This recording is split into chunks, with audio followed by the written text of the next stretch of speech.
welcome to the HageeHotline for January the 5th. Happy New Year. I'm Matthew Hagee, and today, with all of the news stories that are taking place in the world, we begin with one of the more bizarre stories that recently unfolded across the headlines. Teenager Ethan Couch of Fort Worth, known as the Affluenza Teen, who put an affluenza defense in order to avoid jail time after killing 4 people and injuring 9 in a drunk driving incident, fled to Mexico with his mother after missing a probation meeting. They were arrested in the resort city of Puerto Vallarta after making a phone call to order pizza. The mother, Tanya Couch, has already been deported back to the United States, where she sits in a Los Angeles jail in lieu of a $1 million bond, awaiting extradition back to Texas. Ethan is currently in an immigrant detention center in Mexico City, fighting extradition to the United States, a process that the lawyer says could take months. Here to discuss what this type of situation means within our culture and within the family of America is Bishop E.W. Jackson from the Family Research Council. Bishop Jackson, welcome to the HageeHotline. How are you today? Thank you, Pastor Matthew. Great to be with you. Honored to have you, sir. So, affluenza, is that a virus that others can catch? Is it a one-time event? How does that match up to the consequences of choice and the reality of Ethan Couch and his actions? You know, Pastor Matthew, I graduated from Harvard Law School, practiced law 15 years in Boston, and I've seen lawyers come up with some very creative things, and this was one of the most creative I've ever seen. It makes absolutely no sense. It's preposterous. It's just sad that the judicial system doesn't cut through such nonsense and hold this young man responsible for his actions. So it's a breakdown of the system as well as a breakdown of the family. Well, I agree, sir. You know, as you mentioned, the things that a lawyer may or may not put forward as a defense, his job is to attempt to defend even whenever they don't believe that their client is worthy of a defense. They have a responsibility within their practice to do that.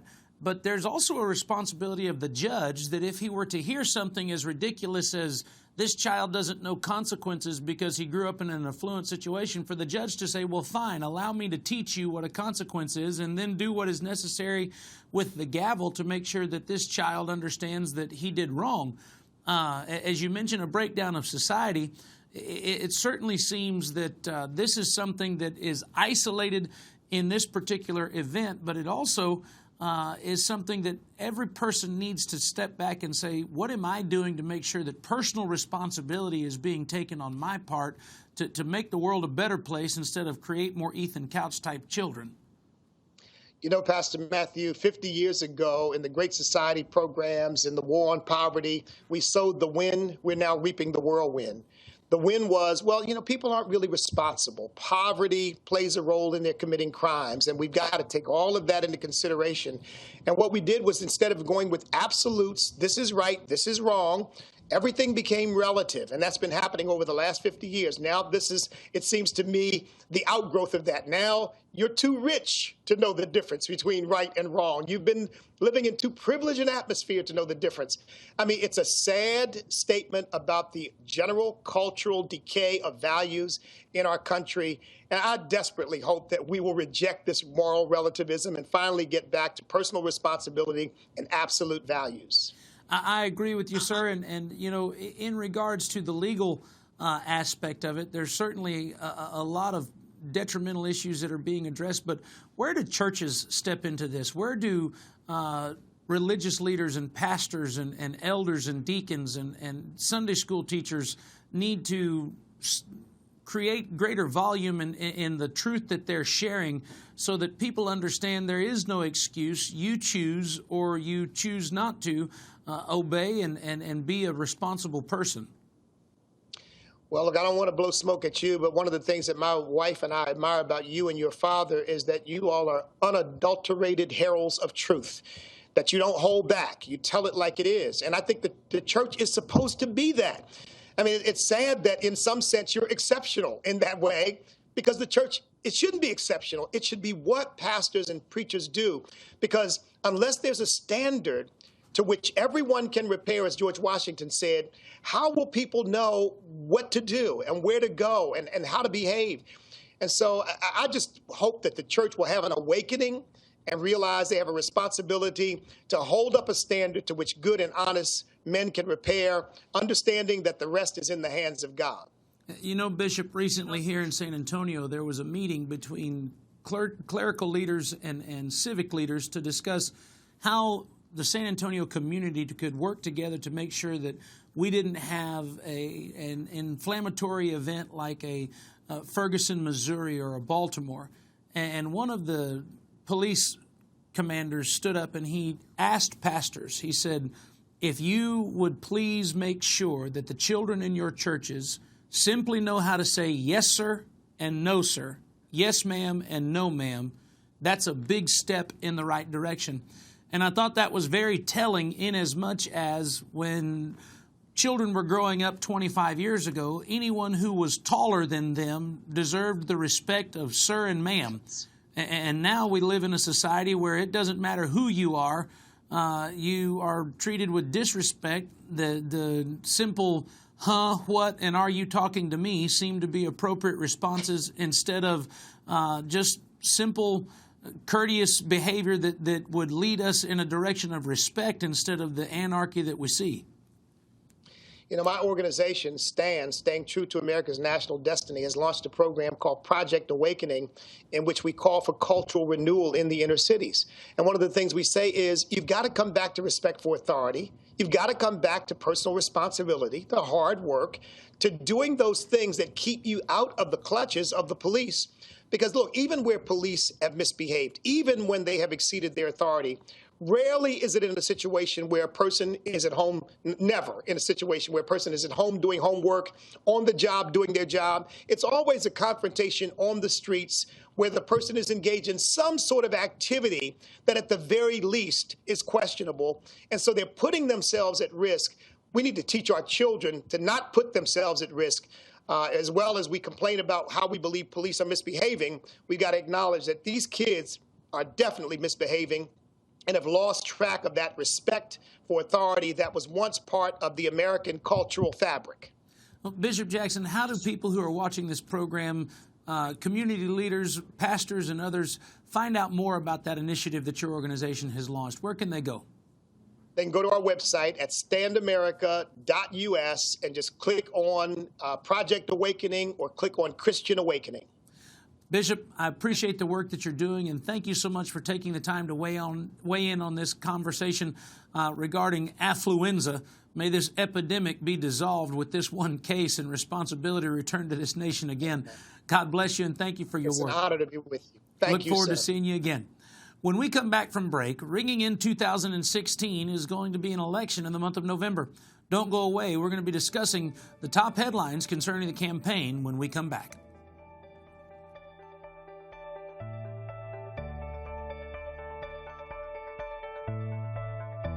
It's that time of year again. The Hagees return to Branson, Missouri, April 28th through the 29th. Join us for 2 days of powerful teaching and worship, with music performed by Dove Award-winning Canton Junction, Ivan Parker, and the Hagees. I want you and the members of your family to join me in Branson April the 28th and 29th. You don't want to miss it. Register now. Call or visit us at jhm.org for more information. John Hagee Ministries would like to help you in your journey of drawing closer to God and discovering His plan for your life with the new JHM Daily Truth Devotional. This devotional includes 365 devotions that offer God's truth in a way that every believer can receive and meditate on in order to nourish and grow them in their daily walk. Prepare to be equipped and encouraged for spiritual success with the JHM Daily Truth Devotional. Order yours today. Call the number on the screen or visit jhm.org.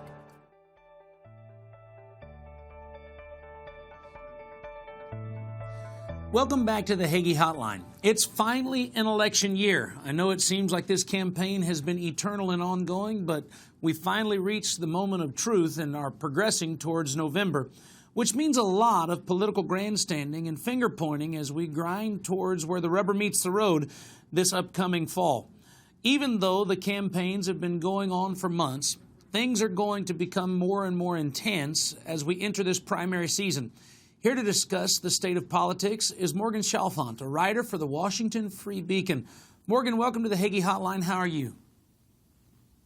I'm great. Thanks for having me. We're glad you're here. These campaigns seem to be ongoing and eternal. There's forever are they going to run, are they not going to run? Finally, they declare, and then after they declare, they begin to debate. How long does this go on before voters just get tired of it all?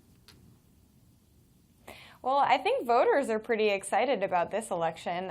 Certainly the GOP field is quite large, and there's been a lot of drama surrounding it. Obviously, the debates got a lot of attention. So I think that voters are going to stay interested until they make up their minds. And on the Democrat side, of course, there's Hillary Clinton and Bernie Sanders, who are quite significant foils for one another. So I think that voters are going to stay tuned until November. You know, there's no shortage of headlines and sound bites, with Trump always seeming to come up with the next outlandish thing to say. But how much personal bickering were we going to see taking place between the candidates, even outside of Trump, now that we're in an election year officially and we've got caucuses beginning? How much more are we going to see the fight intensify? I think it's going to continue to intensify, especially leading up to Iowa and New Hampshire and some of those early states that are really crucial for candidates to win, or at least come in to the top at. Certainly, Ted Cruz and Marco Rubio are behind Donald Trump, but they're trying to push themselves up. So they'll, try to land jabs at Trump or at each other, and then Jeb Bush is in there as well. So I think that until the GOP field starts to really shrink and we see more candidates actually dropping out, I think that there's still going to be plenty of these fights within the field. How many do you expect to leave the race after Iowa?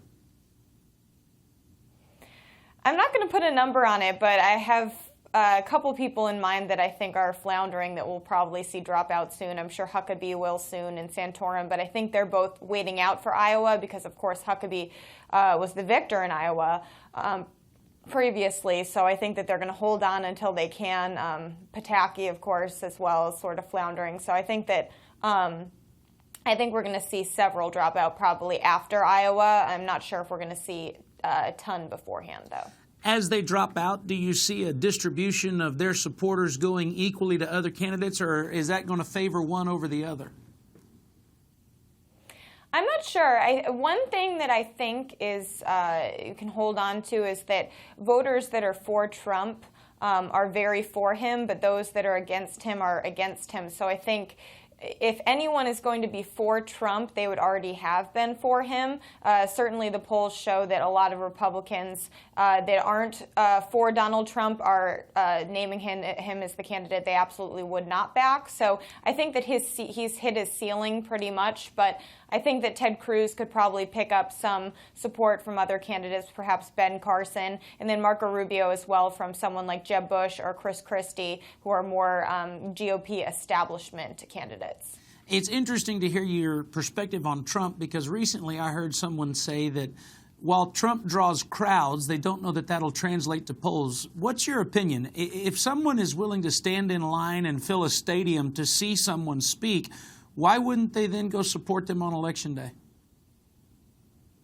Well, I do agree with that perspective. I think it's important to remember that crowds don't necessarily translate to votes. Obviously, his poll numbers are strong, but once we actually get to the caucuses and get through some of those first state votes, I think we'll have a better idea of how well he will do.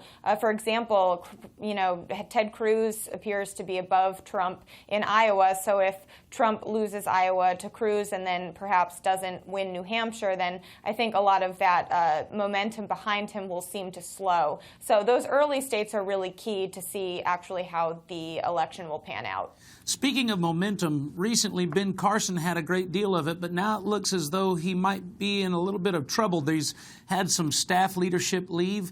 Where does this leave him moving forward?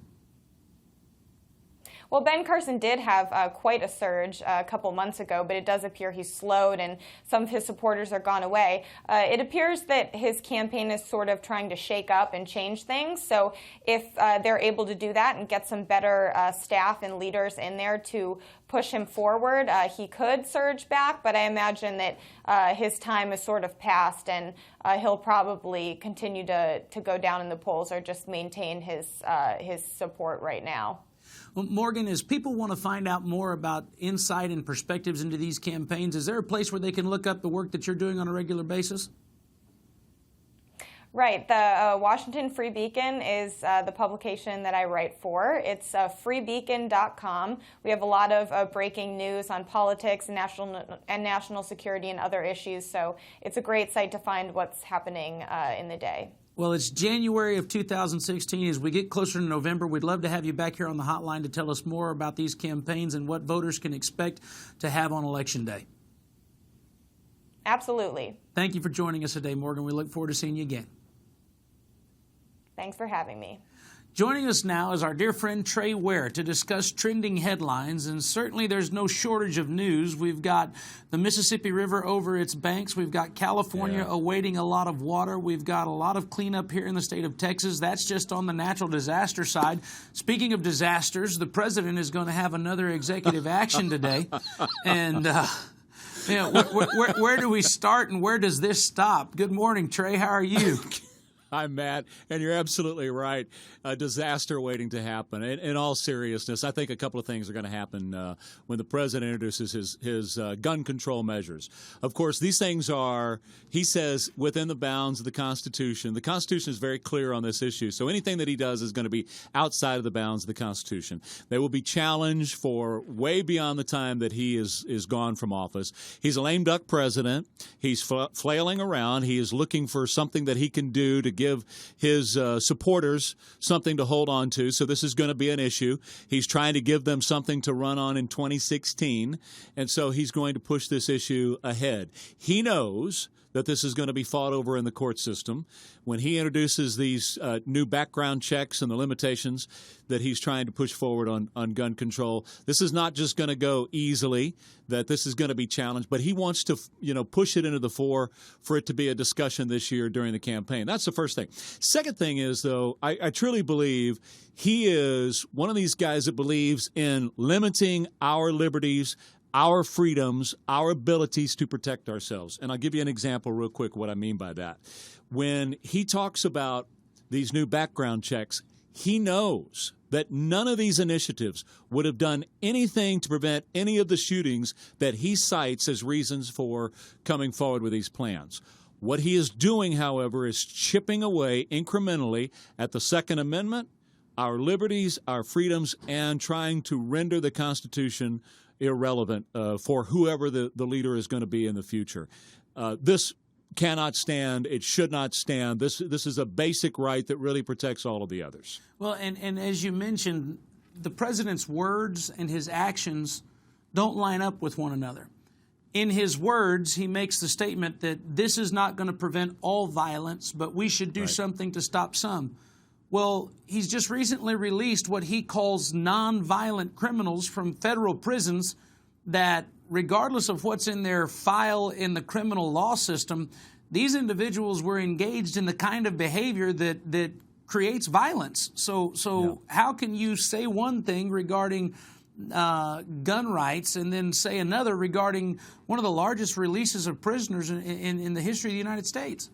Well, and if you look at it another way, he also released those 5 in exchange for Bo Bergdahl from Gitmo, and at least some of them have gone back to their previous Gitmo ways. Just today, they're releasing another 17, and Catherine Herridge over at Fox is saying her sources tell her that several of them have contacts with Al-Qaeda. So, and don't forget he signed the nuclear deal with Iran. Exactly. That everybody's looked at it and said this is going to give Iran the opportunity to get a nuke. We need to limit how many bullets can go in your magazine, but let's give Iran the opportunity to obtain nuclear weapons.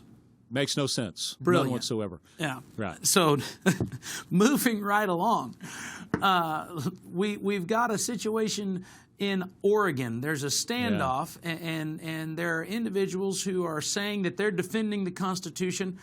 They've moved on to federal land. What seems to be happening there, and where does this end?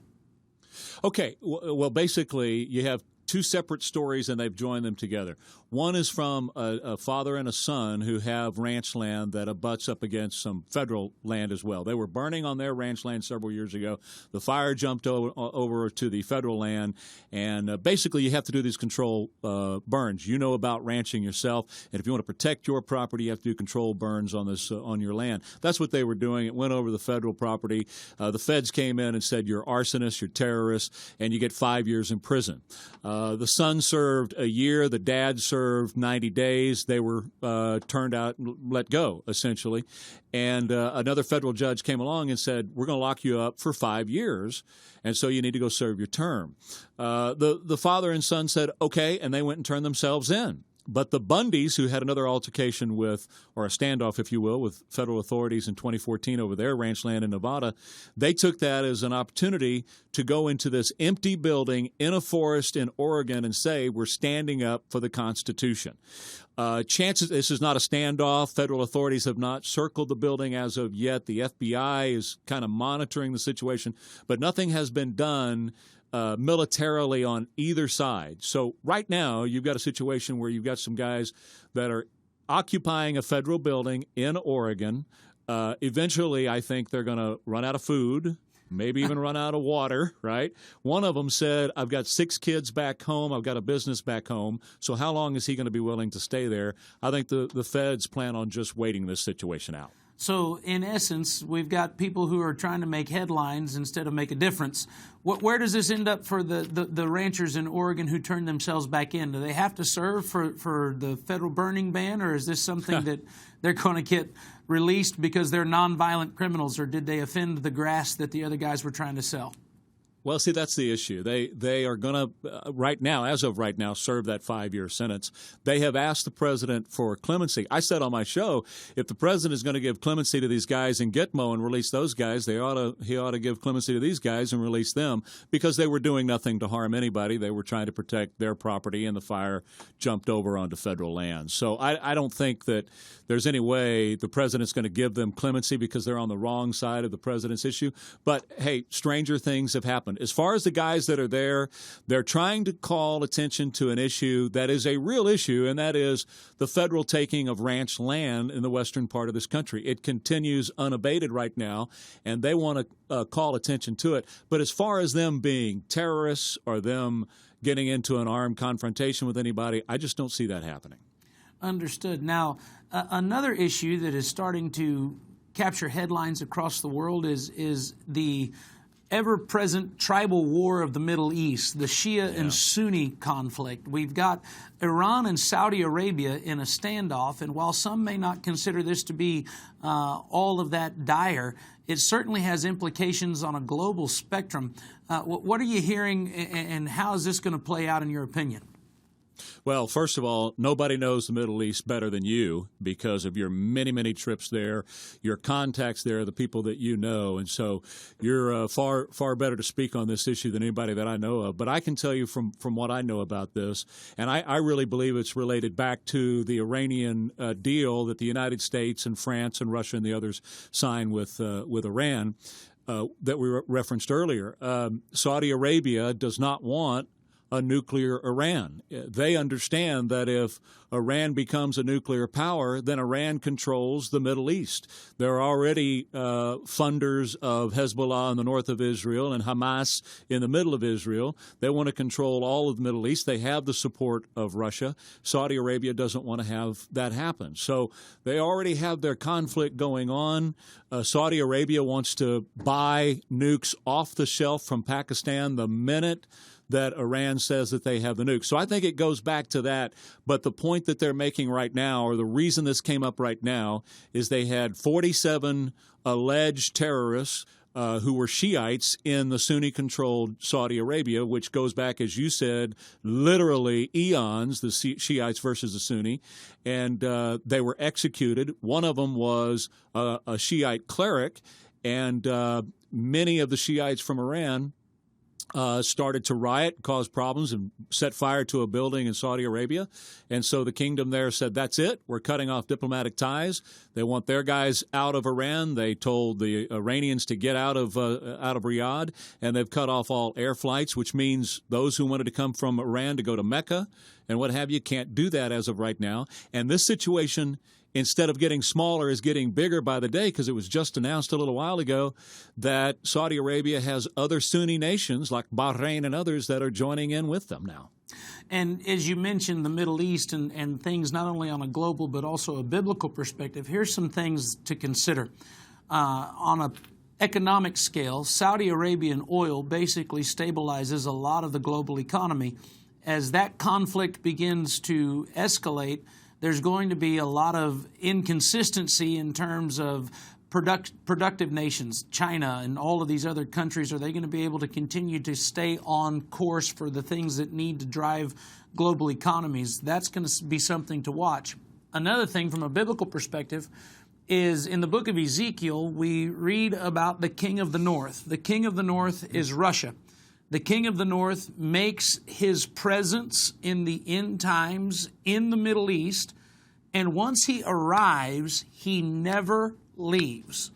So now that we see Russia closely associated with Iran, recognize that biblically, Russia's not going to back out of the Middle East. Putin is not taking a field trip to Tehran and then going back to Moscow. He is going to stay in Iran with his military forces and with his troops until his agenda in the Middle East is either fulfilled or he sees that he's not able to accomplish what he wanted to accomplish. Now, their target currently, it seems to be Saudi Arabia. In days to come, it could be Israel. Right now, we've got a president who militarily is not willing to support either.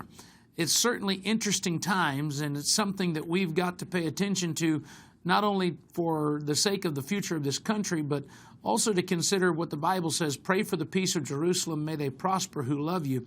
These are tremors for an earthquake that is to come and needs to be watched on a daily basis. No doubt about that, Matt. In fact, it was just announced yesterday, the foreign minister from Georgia, the Russian state, is very concerned about Russia moving southward. And so exactly what you were just talking about from Ezekiel, I think we're starting to see some of that happen right now. Absolutely. Trey, as always, thank you for joining us here on the Hagee Hotline. Certainly good to have the opportunity to hear your perspectives on these headlines. Look forward to talking to you again soon, my friend. Thank you, Matt. You know, it's an interesting day in which we live. It's a brand new year. It's an opportunity for each and every one of us to evaluate where we are and where we want to be, and then daily take the steps that are required in order for us to make this world a better place. I want you to do what you can today in prayer and in your personal being to make sure that the world becomes a more honorable and well-deserving place, because that's what each and every one of us deserve. God bless you, and thank you for being with us here today on the Hagee Hotline. I pray you have a great week. We're praying for you and God's blessings upon all of us in 2016.